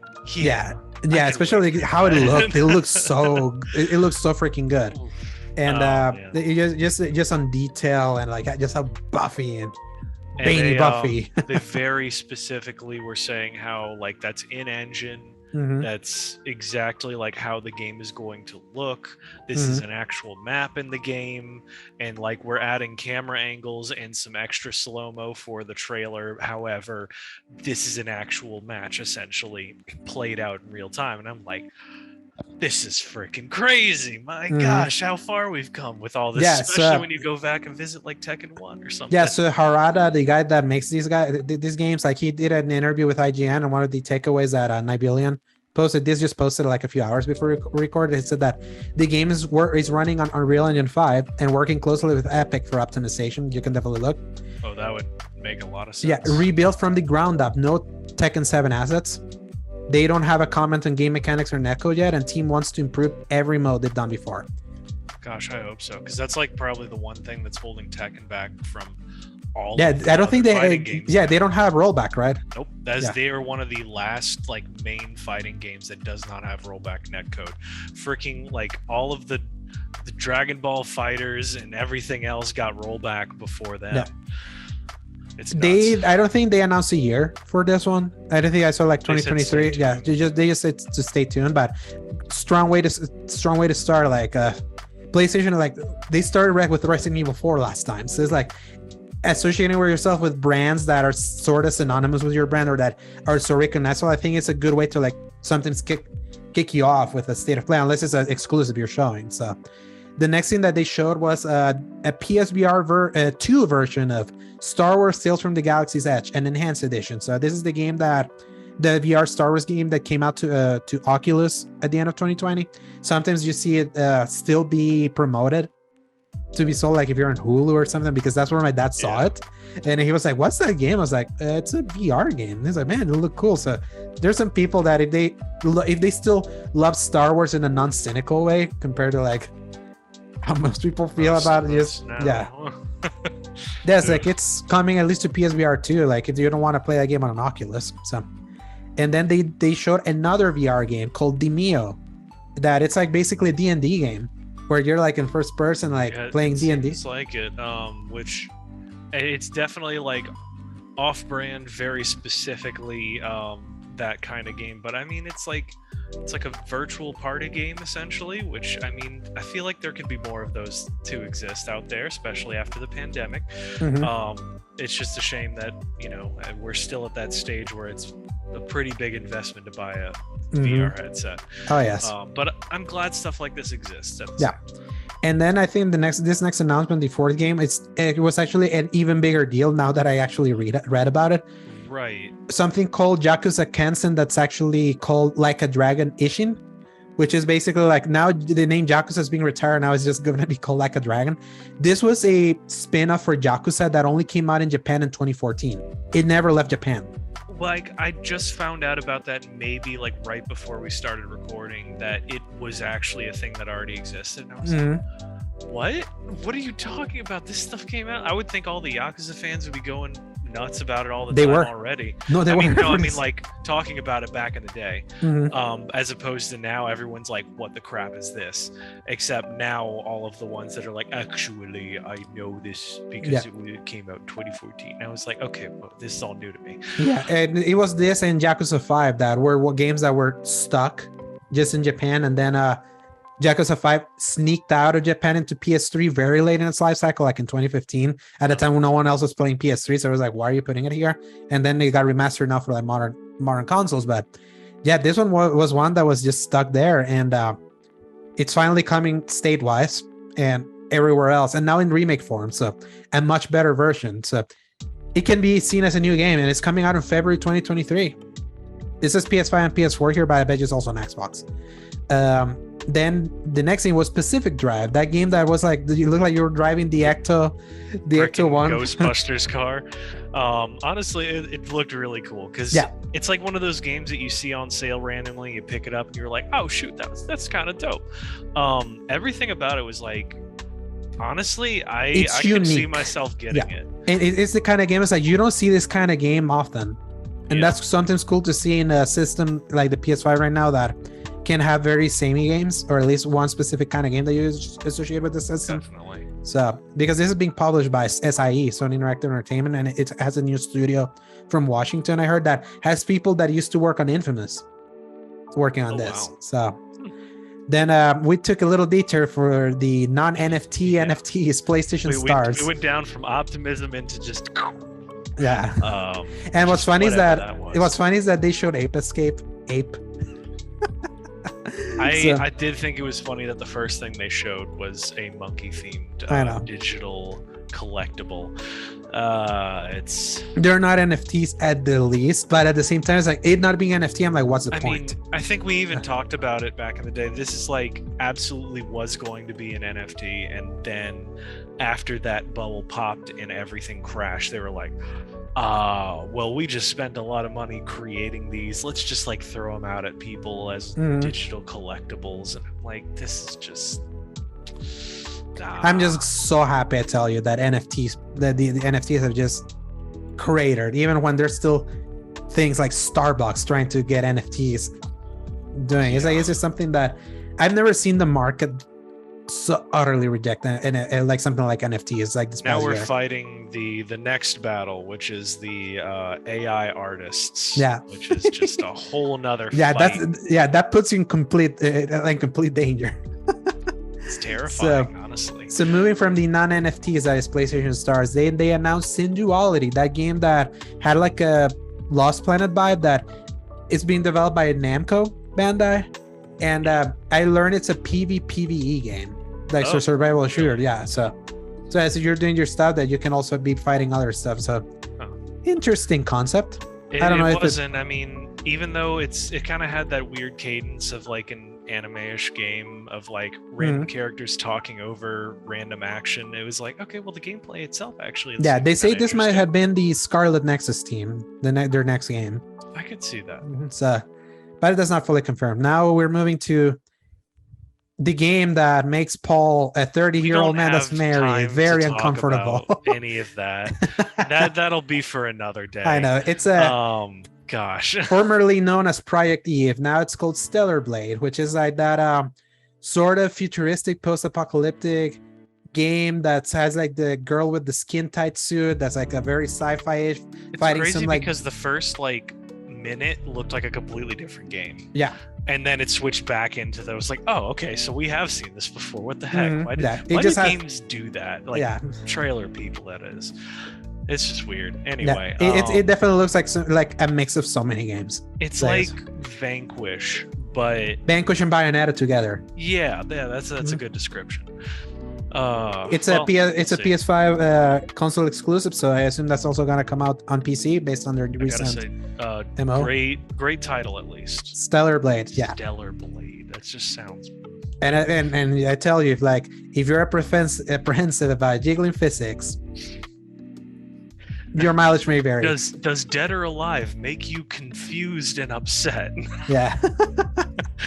Okay. It was until Duchess saw the trailer, because here's the thing, I told him to watch it, and I only mentioned, so this is a trailer that made Paul really uncomfortable. I want you to watch it, and he saw it, and then he immediately cut it. He's like, "Yep, I know why." Yeah, dude, he's a good Christian boy. It was funny. Oh, that's now when he said that, I was like, okay, there might be something to it. He knows me so well that he probably immediately knew why. Oh, that's so funny. Yeah. All right. Then we got another PS5 console exclusive. Both of these are second party because they're not PlayStation Studios. They're like partnering with studios to make these exclusives. This was Rise of the Ronin by Team Ninja, which was interesting because they're working on Wulong Dynasty, which we're going to talk about later. That was the game they announced at the Xbox showcase earlier this year. Is made by the people that made Nioh in collaboration with the guy that made Bloodborne. So it's like it was like the next game in the Nioh style. This didn't look like Nioh for me. This looked like you were saying it was going to definitely be Nioh 3, and then after the gameplay started rolling, I was like, oh, something else has changed, unless they were changing the entire style.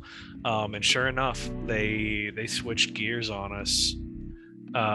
It looks great. There's parts of it that looked really janky, like the horse running animation and stuff. And then when they finally said that it wasn't until 2024, I was like, okay, they have plenty of time to work. Absolutely, plenty of time to unjank it. But because by itself, it was kind of cool looking, honestly. And I do love that style of like the blend of 1860s westerns mixed with the industrialism of that era of Japan. And I feel like we don't, it's like one or the other. You get the really crazy swordsman people, or it's like uncannily good at guns, but Yeah. I like when people kind of blend that style of technology and skill. Yeah. So we'll see more. I would about it, hope guess. that, especially with Wulong knowing the people that are working on it, that they're gonna be doing another Souls like they did Neo over there.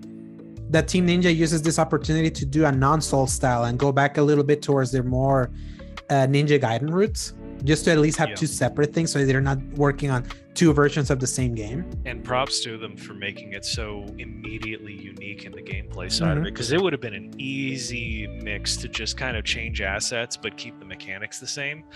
And it definitely didn't feel like a Dark Souls clone, so that is a win in my book. Yeah. Now let's hope it's not a horrifically hard video game.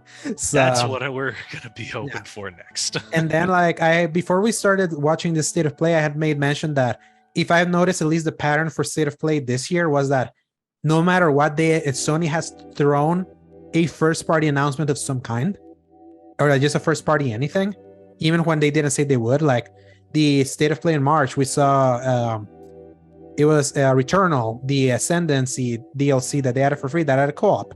That was added in that state of play. Then on the June state of play, Marvel Spider-Man PC was announced on top of the Horizon New Game Plus and all the things that they had added. So I was like, if they follow the pattern based on where we are, I wouldn't be surprised if God of War is here. And then we saw that Cory Barlog and Christopher Judge retweeted that it was happening. So I was like, unless they're being jokesters, let's see what happens. And then we got a not actual gameplay trailer for a remote, a DualSense that's blue and white, that has the whoops right there in the middle. And I immediately thought, man, if this is how they end this, Twitter's gonna burn. But they immediately followed up with the greatest story trailer I have ever seen. I went back to see that, and I tell you, Paul, it's like this entire year leading when we did most anticipated game and seeing the gameplay, I had been like myself tempering my expectations, especially for me. You tempered your expectations really hard for this year, and I was like, now I've come around on God of War. Why are you like not following up with this excitement, man? Exactly, but it was because they're also being very tempered. They were tempering the excitement themselves. The two gameplay things that with the 2 minutes of gameplay shown from both the combat and showing the new dwarf level and the Game Informer showed, I was like, really? I was like, is this how you're like building hype? It's like, this is like the anti-hype. But watching this trailer has been like the first time that me was saying God of War 2018 I regard so high because of what it did for me and reigniting my love for gaming. How could you like expect another game to do that again? But then finally seeing this trailer, like I saw the skill up because he does this week at video games where he recaps stuff. He managed to sneak in the Nintendo Direct and the State of Play. He said that he was feeling exactly how I felt. He was like, I know God of War 2018 is one of the greatest games ever made. Like, there is no way the sequel could ever remotely reach that. It could be more of the same, and that'd be fine because that game was awesome. But it's like, I know it's just gonna live in the shadow of that. But watching this trailer, it's like, it gets it behind your mind. It's like, can they actually do it? Could this actually be better than God of War 2018? Yep. I feel that in the level of scale and variety and the little things that we're showing here, I feel it has a shot now. At least in those areas. I think I agree, because one of the few things that I was worried about with God of War in 2018 was how we had these 9 realms and we could really only experience, I mean, like, yeah, we could only experience 5, but even then there was like maybe 3 that had actual variety to it. There was like Alfheim, the Midgard, and Helheim. Yeah, those were probably the most substantial. Yeah, and then you had the Niflheim and Muspelheim that were challenges. But those were like very linear, very specifically, couldn't go too far around that. But now we're going to be able to clearly go through a lot more, and I am here for it. Yeah, and seeing the things like the new Snowy place, like that shot of the eclipse of Atreus shooting the bow that sends the wolf that in Norse mythology like chases the tail of the sun and all that, and it was day and night. It's like it shows a level of skill and imagination that it's like I feel like I mentioned it in the in our reaction. It's like many people had latched into the narrative that God of War Ragnarok was just gonna be that was just DLC, overpriced DLC. Like obviously just many of them coming from the trollish side of the other side, obviously, but obviously those are the ones that are being more loud. I don't know how you can look at this trailer now and not think of this as a sequel, like what you would expect from a sequel. Yeah. So this is definitely a huge jump in scope and grandeur and just spectacle. Yeah. The only thing that tempers it just slightly for me is just knowing that there's a PS4 version of this game. Imagine if it was just native. You get held up by that way too hard, I think. Yeah. But that's the thing. Like I did that and then I played Horizon and I'm like, yeah, it's like this looked like a game made for this machine. So yeah, I think it's really all about how it's optimized for it. And when it really is like it doesn't even really guarantee that something's going to be held back by it. I mean, just like you said with the Horizon thing and everything else that's currently on PS4, that's on PS5, I feel is perfectly fine in the way that it operates. So I don't know if I'm really worried about things that keep saying that they're also going to have a PS4 version, because it's like, that's just the reality at this point. And I think it's going to be more like it's already switched where this is a PS5 version, we're making it for that, and what can we cut down so that it works on that, rather than, hey, we're going to start on the PS4, and what can we just kind of stretch a little bit more for the people that bought it. I think that switch has already happened. It's just going to be those poor people on the PS4 can't really get anything out of it. Exactly. I think it's like more at the surface on how the console was pitched. Because remember, they're like, with the new SSD, we're allowing developers to like reach for new ways to implement their design that they don't have to like be constrained to hard drive speeds and all that. So when you promote that and then you see that they're still adamantly trying to keep both versions alive, it's very easy to not be cynical and be like, what are they cutting? What are they like, or what are the ways that this could have been even better had it not been held back? But I would say like I had that mentality going with or into Horizon, but then I played Horizon and it's like, this looks incredible. It's like, I don't know why I ever doubted it. So yeah, that's like the only that's like the only thing. Travel speed is nice and crisp, so that's what I think bugs me the most. Used to bug me the most, of course, is like loading screens, especially when you realize the tech is passing you by and you're like, I've been sitting here for 2 minutes and it can't load the next area. And now we don't have to worry about that. But now it's like, and then reaffirming November 9th, this finally, I feel now we're now at that point where if this was going to be delayed, it was here. If they were gonna try to like push it, and now it's like, now I can start feeling kind of like that pull of this is the game of the fall. This is now the game that when it comes out, the world will stop. All eyes are gonna be here, and now I feel like Elden Ring has legit competition in a way that I was like, Elden Ring's got this year in the bag. Now it's like, pack it up, let's just move to 2023. They're like, why even do Game of the Year shows this year? Because you know who's going to win. And now I look at this and like, no, there's like a contender has entered the ring at the very last moment. But finally, if it's like, goodness that it didn't wait, because imagine now all the things that are coming out in 2023 that are going to be competition for this. Exactly. Yeah, exactly. So it just feels good that the stars have aligned well for this. And now I'm going into that release now with more actual excitement, because now I know that Sony Santa Monica is like doing the God of War 2 thing. They laid the foundation in that first game, and then they took the sequel to really blow it up. So that was a good way to like really cap off that state of play, and it had more like, especially they set the expectations right. They showed the exact amount of games that they said that they were going to show. There were some slight surprises here and there. Good state of play. I would take one of these if it can give us that, instead of many where we're like, what was the point? So that was the last of the showcases that we both saw together. So these other two actually happened today. I didn't watch them like fully. I just scrolled through them.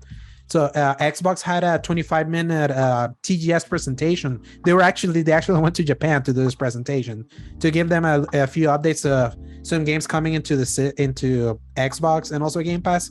So So for example, and then finally getting games that they should have gotten a way longer than they The first than time I'm realizing for one of those, you go ahead and say it. yeah. So a Blaze Blue Cross Tag Battle, they finally get a Blaze Blue game, and it's coming to Game Pass, to Xbox One and Xbox Series X and S, and also Guilty Gear Strive. That was just on PC and PS4. And I PS5. did not realize that was not on Xbox. Can you imagine like that? What they didn't have? One of the best, like most incredible looking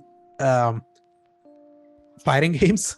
Yeah, so good for them finally getting that. Shoot, and that'll be a nice little influx of fresh meat to beat into submission. Yeah, and again, it's like all of us typical players. for Xbox Game Pass. So Ni no Kuni Remastered is finally whatchamacallit, that was only on PS4 and Switch. Yeah. And they're finally getting it, and also is going to be available today on Game Pass. Oh, and the sequel that was also just on PS4 is coming next year. Okay. Obviously, that's going to be on Game Pass. Then they added Danganronpa Volume 3. They have Volume 1 and 2 on Game Pass already. They added the third one. That's coming. That came out today. Then they announced Kiriko, the new Overwatch 2 character. Obviously, she has a little bit more Asian descent, so of course they were gonna announce a new Overwatch character on Japan.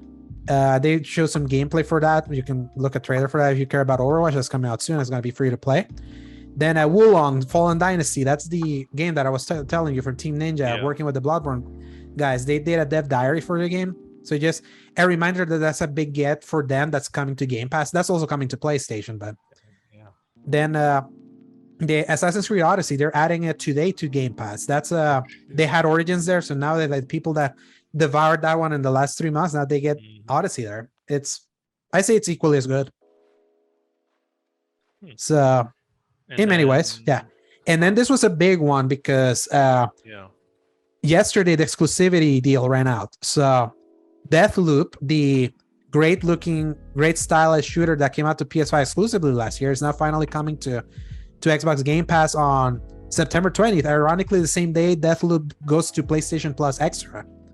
So if you wanted to see what all the fuss is about of this game that got like 10 out of 10 from IGN and GameSpot and was like so massively overrated, you can now try it. However, I'm gonna put a pin on that one because they added a few details that I hadn't realized that makes me curious. I was gonna mention it, but then I figured I'd wait till we were actually recording because they're adding. Yeah, I read the details. Content. Yeah, so they're adding a new weapon, they're adding new enemies, they're adding new upgrades, an extended ending, cross-platform matchmaking, and more.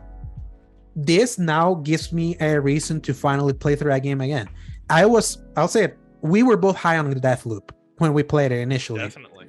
The thing is that I soured on it trying to replay it, realizing the game had no alternatives. Yeah. It was like the game had that one route, and then once you find out that route, there's no more game for you to play. I realized that I think it ended up being more a problem of their advertising than the process, because I think what a lot of people thought through the process of replaying the same day 4 different times a day, going to different areas to assassinate the characters or whatever, people thought that was going to be the part of the creativity. Well, now it's more, okay, no, you have to find the correct puzzle piece for the story. However, within that, carte blanche, you can do whatever to take them out, as long as it's during that time. It's almost like a Rubik's cube. You need to get it lined up the right way, but then once that's a good analogy. Everything after that point is on you. So I think just people got confused by the scope of the creativity that led them to sour on it. And the thing is that it's just based on Arcane's previous games that had multiple endings based on how the way you play it. It made it feel like there was like no consequence in the way you play that game, and then once you reach the ending, it was like, this is all this game is. So you can kind of toy around, but it doesn't really matter. So it definitely felt a little bit more dumbed down compared to the previous Arcane games, and that's kind of when the spell for me broke. I was like, oh man, because when you're still experimenting, trying to figure out, it feels like there's endless possibilities with the time mechanic and all of that. So I want to see if these new things, like, I've been wanting to try to wait to see if I can forget as much as I can from Deathloop. So I feel like because it's a game that if you know what you're doing, it feels like a speedrun game. And I'm telling you, as I got better, it almost became really fun just to see how fast could I go, how many variations can I do, what combinations of powers and weaponry can you do, especially once you started permanently unlocking things and that was no longer a concern for you. It was a really fun game to run through and have fun with. That there was a whole point where I don't even know if I told you all this. I collected all of the little turrets and the briefcases in the map for the final nighttime mode with the party, and I lined them up outside of the windows, and then I activated them all at once, and they just gunned down the entire party mansion, and they would just keep rushing out at it, and then it looked like a scene from The Godfather, and it was amazing, and I was just like, it worked. It actually worked. Oh my gosh, it worked. And just stuff like that, the realization and the fun in that moment of it kind of outweighed any of the, technically the plot does kind of tighten in rather than allow you all of this freedom and some other things that are so super valid.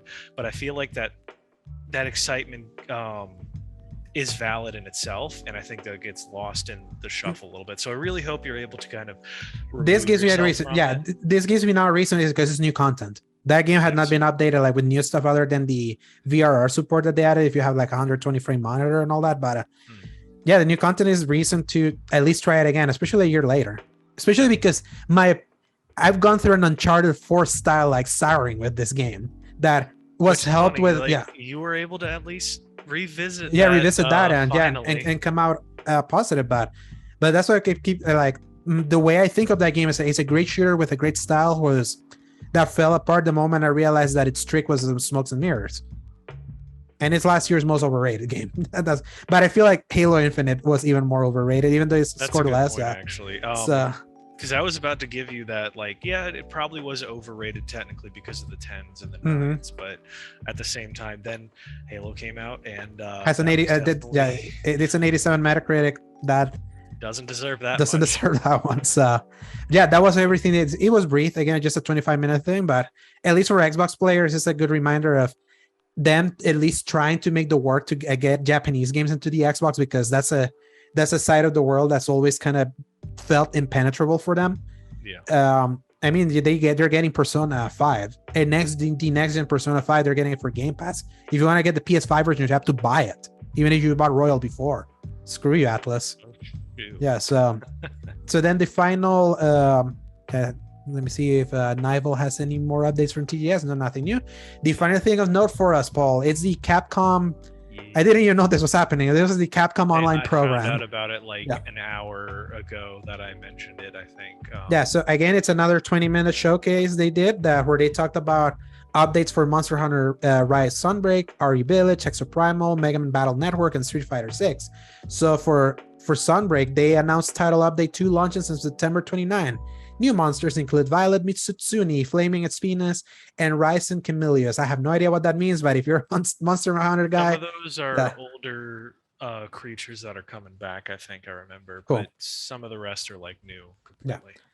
So then they showed a little bit more of the winter expansion they're doing for Resident Evil Village. Obviously, they showed a little bit of the gameplay of Ethan Winters in third person. And they talked a little bit more about the DLC Shadows of Rose that takes place 16 years after Village. The character you play as, you can freeze enemies there, and it's on third person. Then they briefly talked about an update for Resident Evil 4. They added that they're doing a PS4 version of that game after originally saying it was PS5 exclusive. And I am getting sick and tired of the debate of hearing we're finally new gen only. This is okay, they're finally taking advantage of the new hardware. Oh, they're also doing a PS4 version. Obviously, we just talked about that. We're reaching that point where there can be some delineation, but just the existence of that. If you see that thing, do you see Xbox One there? No. Yep. Xbox has already moved on. Yeah. So it's it feels like the PS4 is now it's like this weird albatross that even if it's not true, just knowing that there's a PS4 version seeds the doubt in your mind. So, but then that came in with the announcement that they're doing a Resident Evil showcase next month. So we know what we're reacting to, Paul. More stuff to take a look at. Yes. And then they did a Mega Man 3D model menus that they're adding to Mega Man Battle Network Legacy Collection. And they said they're adding online features. That's cool because this was a few games that you can connect GBAs to play. Found out just recently that this is one of the few games still featured as an esport from the Game Boy Advance. Because apparently you can actually manipulate stuff to do speed runs and compete against each other for it, because it's like not actually turn-based, which I thought it was. Yeah, it's like it's a weird grid based. Yeah, still like real time. So that was just crazy how big of a following this has. And I grew up watching the TV show this was based on and never touched the games. So this is actually like one of those things that I'm really excited to actually like dive into for the first time. Apparently there's a lot of games in this. Yeah.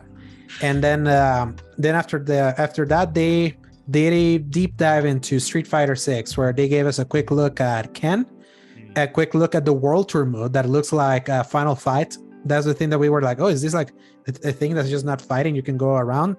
So they showed a little bit more of that. They showed new characters, Blanca, Dalsim, E Honda, and Ken. Obviously, some of those are new, some of those are returning, but at least new for this version. And they're doing a scrap heap, like to break cars mode. That was the old arcade version. Like, I'm sure you already know about that, where there was like the secret mode of Street Fighter, I think 2 was. Yeah.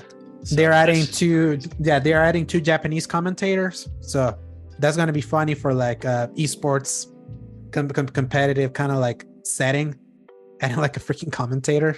Gosh, they have for the commentator too. They showed a little bit more of the character creator. Okay, so I didn't see any of this. The trailer that I saw before was like 2 minutes and 50 seconds, and it showed everything up until now, but the deep dive into the character creator is all new. So it's great. It's crazy because like the actual Street Fighter, there's a game center inside. Like, because like they showed that in the trailer, where it was like your character that's created can go sit down at an arcade machine and play old versions of Street Fighter. And I was like, this is like back when they did the Wolfenstein New Order, and you can play the old Wolfenstein in it, and same thing with Doom and stuff. So it's just crazy. Oh yeah, and they showed that there's gonna be a gear system. I wonder if that gear is just a cosmetic or is just. But this worries me a little bit, because if you see to the right, it shows like there's like vitality, punch strength, and all that. It looks like, at least for the this is gonna have to be like for World Tour mode. It cannot be for No, I think it's gonna be like with Injustice 2, but they learned their lesson, where it's like, all right, this is gonna have like gear stats in certain modes, which I think this is gonna be like mostly a PvE situation. It has to be. For the actual competitive side of it, like all those numbers are gone, and it's just straight up fighting. Or at least if it's just like in game mode or something. Then there's the Battle Hub of what you were telling me about the old games, and they announced a closed beta for October 7th that goes all the way to October 10th. So we'll get to try it soon. And that was all, Paul, at least of interest as of today. That was all that was shown in TGS, but TGS is this entire weekend. So by the time we record the next, but by the time we go to record the next episode, maybe we can get the tail end of all this. But at least this just happened today, and some of that is with a few interests, and that concludes the news section, Paul. That's what happens when you get showcases back to back. This is where there's just so much going on that this really felt like E3. You were right at the start of all this, and I was like, yeah, it'll be a quick thing. We're not even talking about what we've been playing this week, and I think it's already capped 2 hours. Oh my gosh. Yeah, we haven't done a 2-hour show in like forever. We used to. So game releases, Paul, for September 18th to September 24th. Let's just go over those real quick. They're doing Hard Space Shipbreaker, comes to PlayStation 5 and Xbox Series X on September 20th. Jack Move comes to PlayStation 4, Xbox One, and Switch on September 20th. Solstice, a game that I reminded you of that looked like a Platinum game that was shown at the PC Gaming Show of 2021, comes to PS5, Xbox Series X and S, and PC on September 20th. Gundam Evolution comes to PC on September 21st. No Place for Bravery comes to Switch and PC on September 22nd. Serial Cleaners comes to PS5, Xbox Series X, PS4, Xbox One, Switch, and PC on September 22nd. Session Skate Sim comes to PS5, PS4, Xbox One, and PC on September 22nd. Slime Rancher 2 comes to Xbox Series X and S and PC on September 22nd. I think that's a Game Pass game. The Diaphil Chronicles comes to PS5, Xbox Series X and S, PS4, Xbox One, Switch, and PC on September 22nd. And Shovel Knight Dig comes to Switch, PC, and iOS on September 23rd. Any of these tickle your fancy? I would assume Solstice. Yeah, I'll take another look at Solstice out of curiosity. And I'm really glad they spelled it like that, because at first I was trying to Google it based phonetically. And it was just all Destiny images. And I was like, I know it's something different. Yeah, the Solstice of Heroes. Yeah. But of course, not too much else. I know Slime Rancher 2 has its really good following. Great Battlefield kid games. Yeah. Great value Fire Emblem, but at least there exists something like Fire Emblem on the other consoles now. Yeah, let's see what people say about the full release. So yeah, I mean, who knows? Maybe they were able to fix some of the frustrating parts of that, but who knows? I'm probably not going to pick it up after this, though. Also, the Hard Space Shipbreaker. I remember seeing the trailer for that. It makes me want to go back and look at it, because that looked like one of those more chill. Yeah, it's a simulation game by Focus Home Interactive. So right. So yeah, there's a few things that are coming out though, but I'm looking forward to that. Call of Duty beta coming out tomorrow. Yeah, or today, with some weird things that we heard that my brother told me. I looked it up, and I feel like it's still saying sometime early tomorrow, but I really hope I would be wrong on that. That would be wonderful. Yeah. Anyway, I think that's everything that we got to cover, Alejandro. We made some miles today. Oh yes, we did definitely some miles, but then we'll go back to regular scheduled programming with like lesser stuff to talk about, because all of this piled up, literally. Seriously. So, Paul, where can people find you? As always, y'all can find me at Dork of Art on Twitter. I have been posting a crud ton of new art. I've been for Leon. What is that for? Because I saw the two that you posted yesterday. I'll tell you more details about it after we finish recording, but needless to say, I've been trying to change things up because it's easier to make tags for something under the original character tab. And I've already gotten a huge surge of different people who normally wouldn't follow me were listening, noticing that, liking it, retweeting it, as opposed to just regular drawings that I make. And so that's kind of my latest tactic to try to bring that up. But it's also helped me because it's a quicker sketch, and it's something new that helps me learn how to draw things that I don't normally do. But those things that you're posting are for a project, right? They're just for fun. No, that's just for fun. Okay, that's what I was wanting to know, because I saw it too yesterday. But there are some more things that I'll tell you about it later. But yeah, so I've been doing a lot more drawing, and whenever I'm not doing that, I'm posting random times that I break a video memes. Game. Yeah. So yeah, or that's memes. about it for me. Where can they find you? They can find my A_Dorsegovia on Twitter, at Alejandro_Segovia93 on Instagram, at Twitch.tv/TheSlayerGiant whenever I decide to stream eventually, and some of my written content at thecriticalcorner.com. I told you, Paul, I bit more than I could chew at that Naughty Dog thing. I'm getting massive writer's block. It's a lot. Yeah, it's a lot of games. It is at least 2 decades worth of games, so you might even need to break it down. Because that's the thing, I'm ranking them from worst to best, and I know which one's the best. And it's like my retrospective that was 20 pages or something. So yeah, I don't know when that thing will go live. So I use it to break through that writer's block, but it was always fun doing this with you, Paul. I'll see you online to play some games, and everyone else, enjoy the rest of your weekend. If you're a Salvadorian, listen to this, enjoy the holiday, and remember, press X to play. Good night, everybody. Hasta luego.